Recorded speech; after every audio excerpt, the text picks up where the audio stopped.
Good morning guys, मैं स्वागत करता हूं आपके अपने परिवार एग्जाम पर। दोस्तों हो चुकी है सुबह और मैं आपके सामने लेकर के आ गया हूं डेली वोकैब धमाका, जो कि हमारा डेली सुबह 5:30 बजे होता है। हम नई चीजों पर काम कर रहे हैं। आज हम याद करेंगे वन वर्ड सब्स्टिट्यूशन। क्या करेंगे हम?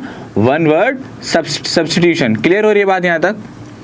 आप सभी को मैं बता दूं एक बात कि हम क्या काम कर रहे हैं, इमेजेस के थ्रू चीज़ों को याद करने की कोशिश कर रहे हैं। क्लियर? ये बहुत अच्छा फंडा है और सभी बच्चे इसको अच्छा रिस्पांस भी कर रहे हैं, बहुत मज़ा भी आ रहा है इस काम में और हम ऐसे आगे बढ़ते रहेंगे। ठीक है, हम कैसे करेंगे, क्या करेंगे, आपको सब समझ में आ जाएगा। जो बच्चे आज पहली बार क्लास में आ रहे हो, अभी 1 मिनट रुक जाइए, सारी बातें क्लियर हो जाएंगी आपको।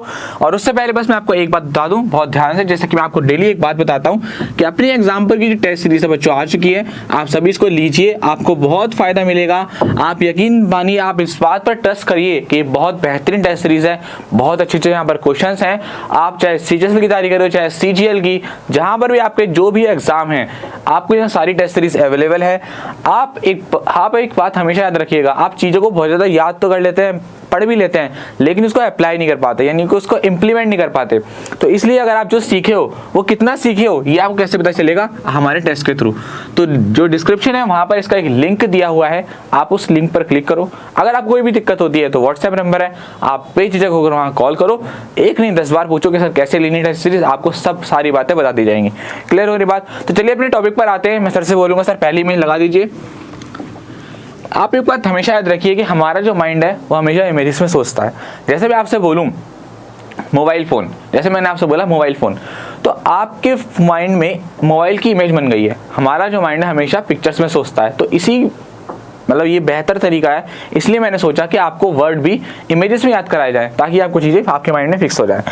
तो जैसा कि आपके सामने एक इमेज है, इमेज में हो क्या रहा है, एक बंदा है वो लाइटर लेकर के आग लगा रहा है। क्लियर हो रही बात?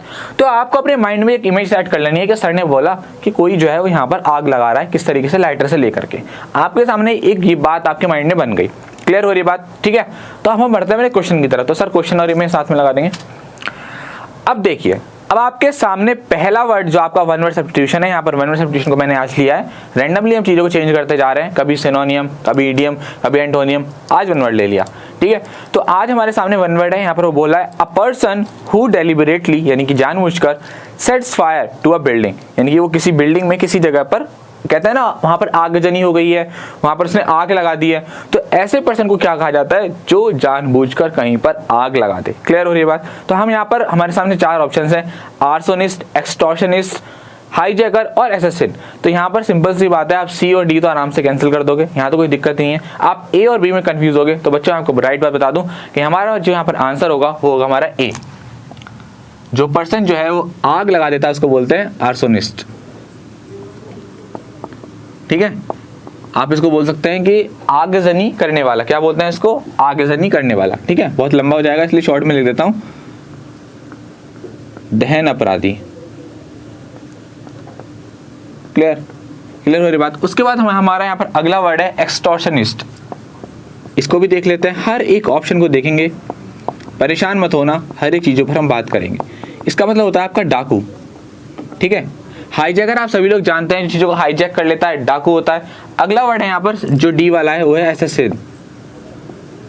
एसेसिन का मतलब होता है आपका हत्यारा। क्लियर? तो यहाँ पर आपको एक क्वेश्चन के साथ सारे जो हैं ऑप्शंस आपको बता दिए गए। ठीक है, हमारा जो राइट आंसर हो जाएगा वो ए इसका राइट आंसर हो जाएगा, दहन अपराधी। हमको याद रखेंगे, याद करने का और अच्छा तरीका, आप इसको इमेजेस के थ्रू याद करो और जब कभी भी सोशल मीडिया में ऐसी कोई खबर आए या ऐसा कोई आपके सामने इंसिडेंट, तो हुए होंगे, आगजनी वाले होते ही रहते हैं, तो वहां पर उस इमेज को याद करके अपने माइंड में बनाइए कि वो कौन करता है ऐसा, आर्सोनिस्ट करते हैं। क्लियर हो रही है बात यहाँ तक? चलिए शाबाश सर, नेक्स्ट इमेज की तरफ बढ़ते हैं। इमेज लगा दीजिए नेक्स्ट। चलिए, तो आपके सामने अगली इमेज आ चुकी है। देखते हैं ये इमेज अपने आप में क्या बयां कर रही है, देखते हैं क्या कह रही है इमेज। ठीक है, तो हमारे सामने इमेज है, कहीं पर कोई तूफान वगैरह आ गया है, कहीं कोई भूकंप है, कोई अर्थक्वेक है, जिसकी वजह से बहुत ज़्यादा तबाही हो रही है। ये आप सभी लोग देख रहे हैं इमेज में, तो हमें अपने माइंड में यही क्यूरियोसिटी लानी है और इसको देखना है। तो चलिए सर क्वेश्चन की तरफ बढ़ते हैं। अब देखिए आपके सामने क्वेश्चन और उसकी इमेज साथ में आ चुकी है। यहाँ पर वो कह रहा है an event that causes great harm और डैम्स, यानी कि एक ऐसी घटना, इवेंट से हमारा मतलब है एक ऐसी घटना जिसके द्वारा बहुत ज़्यादा क्या हुआ हो, नुकसान हुआ हो, हानि हुई हो, समझ रहे हैं। तो जब अर्थक्वेक वगैरह आता है तब वहां पर क्या होता है, ऐसी नुकसान होती है। तो इसलिए वाली जो इमेज है आपके सामने जो दिख रही है वो लगाई गई है। आप इस इमेज को याद रखिए और इस प्रॉब्लम को क्या कहते हैं, इस घटना को क्या कहते हैं हम सिंपल शब्दों में, डिजास्टर। ये बात सभी लोग जानते होंगे, डिजास्टर क्या बोलते हैं इसको, डिजास्टर। डिजास्टर को अगर हम मैं हिंदी मीनिंग बताऊं तो क्या होता है इसका, आपदा। क्या होता है मेरे प्यारे भाइयों, आपदा। क्लियर हो रही है बात यहाँ तक, शाबाश। तो इस बात का याद रखिएगा आप, डिजास्टर क्या हो गया आपका, आपदा। तो ऐसी घटना जिससे बहुत ज़्यादा नुकसान हो उसको बोलते हैं आप डिजास्टर। तो बाकी इसके जो ऑप्शन है, प्रॉब्लम, समस्या, आप सभी लोग जानते हैं। पेन मतलब दर्द और रिलीफ मतलब राहत। तो आसान से थे इसलिए यहाँ पर लिखना ज़रूरी नहीं है, आप लोग समझ गए होंगे और बता भी दिया है आपको वर्बली। चलिए सर नेक्स्ट इमेज की तरफ बढ़ते हैं। बच्चों आपका एक भी ऑप्शन नहीं छोड़ता, मैं सारे बताता हूँ, ठीक है। अब अगली इमेज आपके सामने आई है। अगली इमेज में क्या है, एक चोर है और एक पुलिस वाला है। जैसे कि अक्सर होता है चोर पुलिस का हम गेम खेलते हैं, तो यहाँ पर उस चोर को पुलिस पकड़ने की कोशिश कर रही है। क्या कर रही है, उसको पकड़ने की कोशिश कर रही है और वो भाग रहा है। यानी कि हम कह सकते हैं उसको कि वो कैसा है, भगोड़ा टाइप का, यानी कि वो भाग रहा है, उसके हाथ में नहीं आ रहा पुलिस वाले के। इतनी बात हमारी इमेज में बैठते हैं। मैं आपको इतनी स्टोरी इसलिए बताता हूँ ताकि जैसे मैं बोलता रहूँ ना और आपके माइंड में ऑटोमेटिकली चीज़ों की इमेज बनती रहे। मैं चाहूँ तो आपसे बोलूँ यहाँ पुलिस वाला, डाकू, काम खत्म, क्वेश्चन लगाया, अपना काम खत्म। मैं इतना इसलिए बोलता हूँ, कुछ बच्चों को लगता होगा सर इतना क्यों बोलते हैं। बच्चों मैं इसलिए बोलता हूँ ताकि मेरे वर्ड से आप अपने माइंड में मैपिंग करते रहें। और ये बहुत क्या बोलूँ साइंटिफिक टेक्निक है और बहुत अच्छी है, यकीन मानिए मज़ा आएगा आपको अगर आप इसकी प्रैक्टिस करते हो। और जो बच्चे ईमानदारी से मेहनत करना चाहते हैं उनको मैं टिप्स बता दूं कि जैसे ही वीडियो पूरा हो जाए आप अपने माइंड को और शार्प कर सकते हो। कैसे, आप केवल इमेज को देख करके, वीडियो को आगे बढ़ा के इमेज को देख करके अपने माइंड में मैपिंग करो कि भाई ये वर्ड था, उसके लिए भाई ये वाला वर्ड है, मज़ा आ जाएगा। चलिए सर क्वेश्चन लगाते हैं इसको। तो देखिए आपके सामने क्वेश्चन आ गया। क्वेश्चन कह रहा है अ person who runs away from the justice और द लॉ। एक ऐसा इंसान जो कानून से, जो लॉ से, जस्टिस से, न्याय से कैसा है, भागता हो। क्लियर हो रही है बात। तो ऐसे पर्सन को हम बोलते हैं फ्यूगिटिव। आपका जो यहाँ पर राइट आंसर है वो जाएगा सी। क्या बोलते हैं इसको, फ्यूगिटिव। क्लियर हो रही है बात यहाँ तक। क्या हो जाएगा आपका, फ्यूगिटिव। ठीक है, इसको बोलते हैं भगोड़ा। तो जो आप उस इमेज को याद करिए अपने माइंड में कि आपको कौन सी इमेज दी गई थी। इमेज में क्या था, एक पुलिस वाला पकड़ के भाग रहा है ना, तो वो क्या काम कर रहा है, भगोड़ा हुआ। क्लियर हो रही है बात यहाँ तक। चोर जो है वो यहाँ पर भगोड़ा हुआ। और ऑप्शन की तरफ मैं बढ़ता हूँ तो राइट आंसर हमारा ये हो जाएगा ए वाला जो आपका ऑप्शन दे रखा है, वो दे रखा है आपका रिफ्यूजी, है ना। रिफ्यूजी आप सभी लोग जानते ही हैं क्या होता है, शरणार्थी। क्लियर। और मैं यहाँ पर दूसरे ऑप्शन की तरफ बढ़ूँ तो यहाँ पर एक दे रखा है मार्टियर। आप सभी लोग इस वर्ड से अच्छे से परिचित हो। मार्टियर का आपका जो मीनिंग होता है वो होता है आपका शहीद। क्लियर। और यहाँ पर एक आपका ऑप्शन दे रखा है रिक्लूस। क्या दे रखा है आपका, रिक्लूस। तो चारों ऑप्शन यहाँ पर आपको बता दिए गए हैं, इसका मतलब होता है सन्यासी। क्लियर हो रही है बात। चलिए सर नेक्स्ट इमेज की तरफ बढ़ते हैं। इसको आप नोट कर लीजिएगा। नेक्स्ट इमेज आपके सामने आपके स्क्रीन पर ये रही। देखिए एक पर्सन है, उसकी जेब जो है वो खाली हो चुकी है, मतलब उसके पास अब कुछ नहीं रहा, कंगाल हो गया वो। ये आदमी कंगाल हो गया। कैसा हो गया, भैया कुछ नहीं बचा, अब मेरे पास तो कुछ है ही नहीं, अब तो भैया क्या है, खाली हाथ आए थे खाली हाथ जाओ, ये वाली कंडीशन होगी इसको अपने आप को सेटिस्फाई करने के लिए। चलिए सर इसका वर्ड लगा देते हैं। देखिए आपके सामने इसका क्वेश्चन आ चुका है। ये सारे बहुत इंपॉर्टेंट क्वेश्चन है, एसएससी में आए हुए क्वेश्चन के साथ एक्सपेरिमेंट कर रहे हैं। ये नहीं कि अपने साथ कोई वर्ड लेकर के आ गए, वो भी एक्सपेक्टेड सीरीज लाएंगे आपके लिए, लेकिन पहले उन चीज़ों पर काम कर लें जो एसएससी में आई हुई है, क्योंकि अक्सर चीज़ें वहाँ पर रिपीट होती हैं और बहुत शानदार अच्छे वन वर्ड आपके सामने छांट करके लाए गए। तो मैं बार बार इमेज की तरफ देख रहा हूँ और आपको याद कराने की कोशिश कर रहा हूँ। कह रहा हूँ कि a person who has no money to pay off his डेब्ट, यानी कि ऐसा इंसान जिसके पास अपना कर्ज चुकाने के लिए कोई भी पैसे ना हो, कुछ भी ना हो। क्लियर। ऐसे पर्सन को हम क्या बोलते हैं, इनसॉल्वेंट। क्या बोलते हैं हम, इनसॉल्वेंट। ठीक है, ये जो इनसॉल्वेंट वर्ड है ये आता है हमारा जिसके पास कुछ भी ना बचा हो। ठीक है, क्या आपके सामने आया वर्ड इनसॉल्वेंट। इनसॉल्वेंट को क्या बोलते हैं, दिवालिया। क्या बोलते हैं इसको, दिवालिया। क्लियर हो रही है बात यहाँ तक, शाबाश, इसको याद कर लेंगे। और यहाँ पर ऑप्शन है डेस्टिट्यूट। डेस्टिट्यूट इसका मतलब भी गरीब से ही होता है, गरीब के सेंस में यूज करते हैं इसका हम। पॉपर, पॉपर का मतलब क्या होता है आपका, इसका मतलब भी क्या होता है, गरीब। तो ये दोनों वर्ड जो है वो रिप्रेजेंट कर रहे हैं किसको, गरीबी को। पॉपर को आप याद कर लीजिए, जो बेचारे पापड़ बेचने वाले होते हैं ना, वो कैसे होते हैं, गरीब से होते हैं, है ना। तो आप इस वर्ड को याद कर लेंगे, है ना। क्लियर हो रही बात यहाँ तक, शाबाश। चलिए सर नेक्स्ट इमेज की तरफ पढ़ते हैं। तो यहाँ पर आपको 4 ऑप्शन बता देंगे, पूरा का आप सभी लोग जानते हैं क्या होगा। क्लियर, शाबाश। तो अगली इमेज आपके सामने आपके स्क्रीन पर,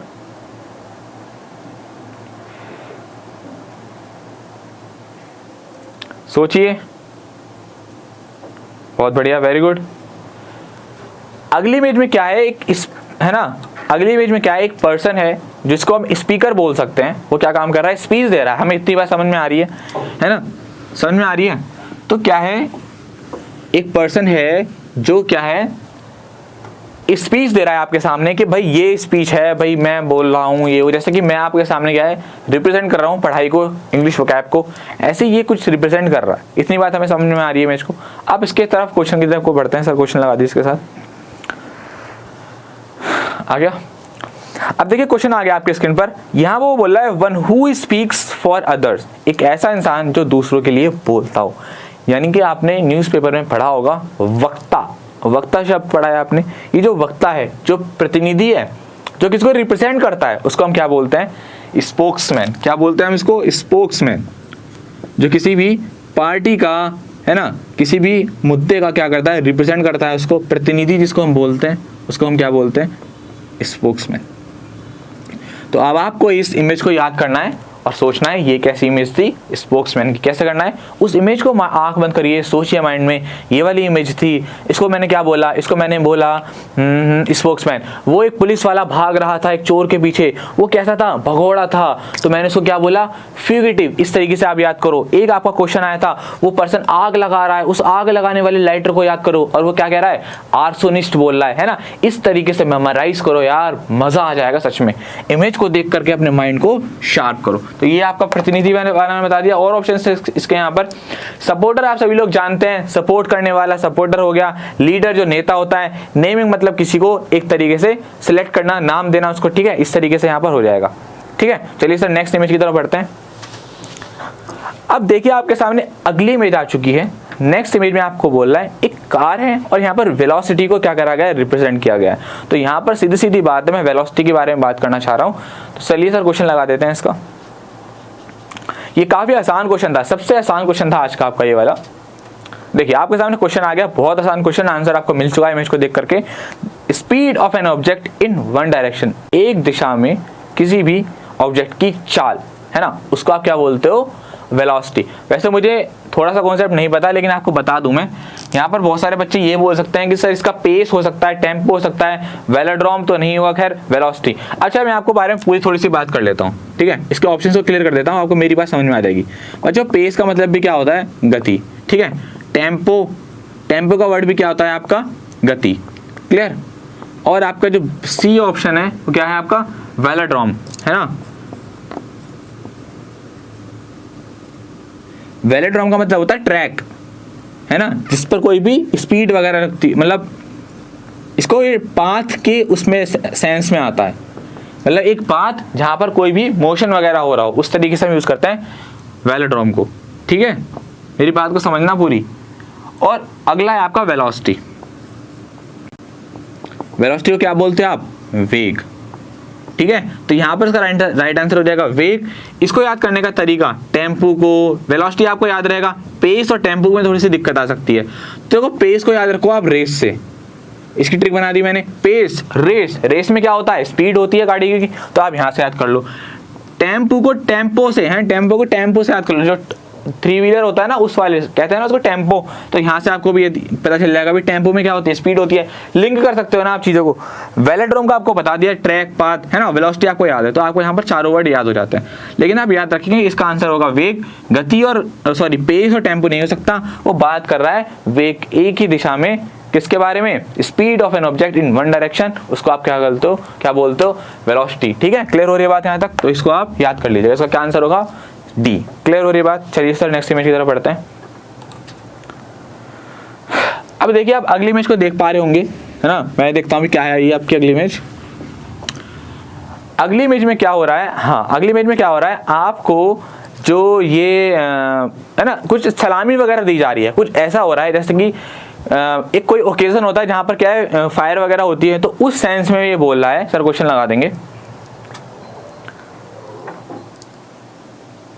कोई ओकेजन, कोई होता है ना, कोई ओकेजन होता है, आपने देखा होगा किसी पर्टिकुलर ओकेजन में तोपों से सलामी दी जाती है, गन की फायर से सलामी दी जाती है, उस सेंस से बहुत शानदार वर्ड है, उसको हम यूज करते हैं, समझेंगे उसको क्या बोलते हैं। देखिए हमारे सामने क्वेश्चन आ गया, the firing of many guns at the same time to mark an occasion, यानी कि एक ही टाइम पर फायर करना, किस लिए, रिप्रेजेंट करना किसको, किसी ओकेजन को, यानी कि एक ही समय में, यानी कि एक टाइम में गन से फायर करके किसी ओकेजन को क्या कहते हैं, उसको सलामी टाइप का देना है ना, उसको आप क्या बोलते हो, उसको आप बोलते हो साल्वो। क्या बोलते हैं आप उसको, साल्वो।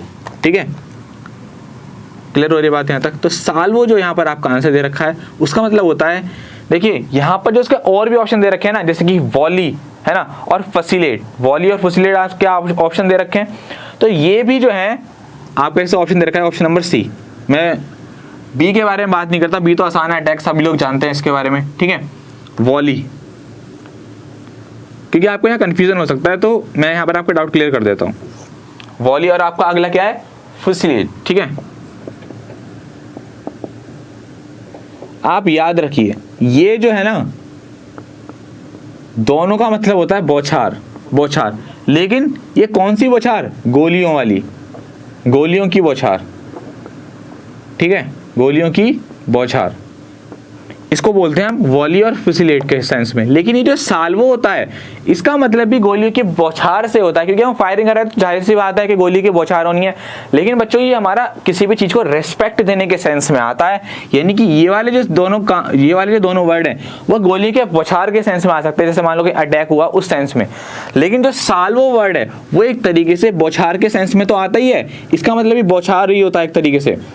ठीक है, लेकिन ये एक तरीके से रेस्पेक्ट के सेंस में आ जाता है, मतलब किसी भी चीज को आप सलामी जब दे रहे हो ना, सैल्यूट कर रहे हो किसी चीज को, तो उस सेंस में हमारा वर्ड यूज करते हैं हम साल्वो। तो याद रखिए कि आपका यहाँ पर राइट आंसर क्या हो जाएगा, आपका साल्वो। क्यों होगा, क्योंकि पॉजिटिव सेंस में हमें एक वर्ड चाहिए साल्वो। ठीक है, और वॉली और फुसिलेट आपके क्या आ जाते हैं, फायरिंग करने के सेंस में आ जाते हैं। चलिए सर नेक्स्ट इमेज की तरफ बढ़ते हैं। क्या बात, अगली इमेज आपके सामने आ चुकी है, बड़ा बहुत सारा पैसा है, सोच रहे होंगे सर कैसे भी करके हमारे पास आ जाए, इतना सारा आएगा, मेहनत करो, बहुत अमीर आदमी बनोगे एक दिन लाइफ में।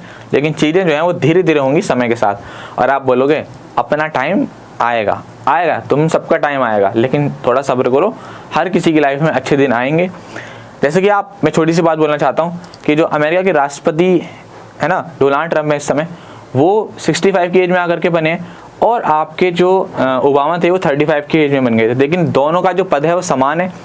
एक का टाइम था जो 35 में बन गए थे, और आज एक का टाइम है जो 65 पे बना है, लेकिन दोनों का टाइम यहाँ है ना, तो आप भी एक दिन हो सकता है थोड़ा सा लेट आपका सिलेक्शन हो जाए, लेकिन उससे डरने वाली बात नहीं है। साल 2 साल आप किसी दोस्त से अपना पीछे हो जाओगे ना, तो उससे कोई बहुत बड़ा फर्क नहीं पड़ने वाला। आप अंदर इतने गट्स लाओगे, आप एक जगह पर पहुंच करके और उससे आगे प्रोग्रेस कर सको। ठीक है, तो सही समझ गए ना मेरी बात को। चलिए तो सर इसका क्वेश्चन लगा देंगे, फिर भावनाओं में बह जाता हूँ मैं और एक स्पीकर बन जाता हूँ, फिर ज़्यादा टाइम वेस्ट हो जाएगा। बच्चे कहते हैं अरे सर जी आप तो पढ़ाते नहीं हो, लेक्चर दे देते हो आप, इसलिए मैं लेक्चर कम ही देना पसंद करता हूँ। चलिए तो आपके सामने क्वेश्चन आ गया, टू स्टोर एंड स्टॉक, है ना, टू स्टोर एंड स्टॉक, सीधी सी बात है, वो कह रहा है किसी चीज को इकट्ठा करना, है ना। तो सिंपल सी बात है, यहाँ पर आपका जो सी ऑप्शन है होर्ड, क्या है आपका जो सी ऑप्शन है होर्ड, वो हमारा यहाँ पर राइट हो जाता है।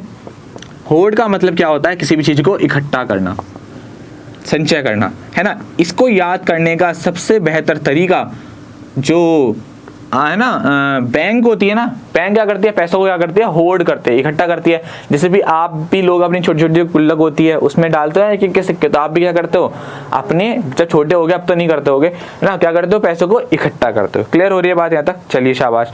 एक यहाँ पर आपको ऑप्शन दे रखा है हेल, हेल दे रखा है। हेल का सभी लोग मतलब जानते हैं, पुकारना। क्या होता है आपका हेल का मतलब, पुकारना, HAIL। हेल का मतलब क्या होता है, पुकारना। ठीक है, ये आसान सा था थोड़ा सा। और एक आपका ऑप्शन दे रखा है, ऑप्शन नंबर डी, होर्डी। इसका मतलब होता है आपका भीड़। देखो इस वाले में और ये वाले, ये दोनों कभी कभी वर्ड ऑफन कंफ्यूज के सेंस में आ जाता है, क्योंकि दोनों का जो प्रोनाउंसिएशन है लगभग सेम है, होर्ड होर्ड। तो याद रखिएगा क्या होता है, इसका मतलब होता है भीड़, और HOARD वाला मतलब होता है संचय करना। क्लियर हो रही है बात यहाँ तक। चलिए, और हाइड मतलब छिपना आप सभी लोग जानते हैं। तो यहाँ पर आपके जो है, यहाँ पर आज के वन वर्ड सब्स्टिट्यूशन आपके फिनिश होते हैं। उम्मीद करता हूँ आपको ये बहुत अच्छा लगा होगा, क्लास अच्छी लगी होगी। ऐसे ही हम इमेजेस को करते रहेंगे। एक बात आपको फिर से बता दूं, आपकी क्लास डेली सुबह 5:30 बजे होती है, इस बात को मत भूलो। हमारी 126 क्लास हो चुकी है अभी तक, बहुत बड़ा पैकेज हम कर चुके हैं क्लास का। और रात 11 बजे आपकी क्लास होती है इंग्लिश की प्रैक्टिस। कौन सी क्लास होती है आपकी? इंग्लिश की प्रैक्टिस क्लास। रात 11 बजे, इस बात को मत भूलना, 11 बजे आपकी प्रैक्टिस क्लास होती है इंग्लिश की। चाहे आप किसी भी एग्जाम की तैयारी कर रहे हो, ये क्लास आपके लिए बहुत इंपॉर्टेंट है ना। और अब तो हम प्रैक्टिस सेट करा रहे हैं एसएससी के। फ्रेजल वर्क को उठा लिया हमने, टॉप 200 फ्रेजल वर्क को, टॉप 150 हमने प्रीपोजिशन कवर करी। अरे जाओ प्लेलिस्ट में जाकर के देखो पूरा, मैं क्या कह रहा हूँ आपको, क्रीम पड़ी हुई है इस प्लेलिस्ट के अंदर। अगर आपने इस्तेमाल कर ली ना, चार्ट ली, तो मजा आ जाएगा, नहीं तो नुकसान हो जाएगा। बच्चों याद रखना, 11 बजे वाली क्लास आओ, डेली अटेंड करो, बहुत अच्छे से काम करते हैं चीजों पर, क्योंकि यहाँ तो जल्दबाजी रहती है, थोड़ा सा आपको जल्दी क्लास कवर करानी पड़ती है, वहां हम चीजों को अच्छे से कर पाते हैं और बेहतर तरीके से। ठीक है, तो यहाँ पर पॉइंट टू पॉइंट बात करते हैं, वहां आपके सामने क्वेश्चन आंसर करते हैं, तो वहां आपकी प्रैक्टिस क्लास है, ये आपकी वो कैप क्लास है। ठीक है, तो दोनों क्लास को लेना मत भूलना, बहुत इंपॉर्टेंट क्लास है दोनों। ठीक है, तो मिलेंगे आपसे आने वाली आपकी अगली क्लास में, तब तक के लिए हंसते रहिए, मुस्कुराते रहिए और गुनगुनाते रहिए।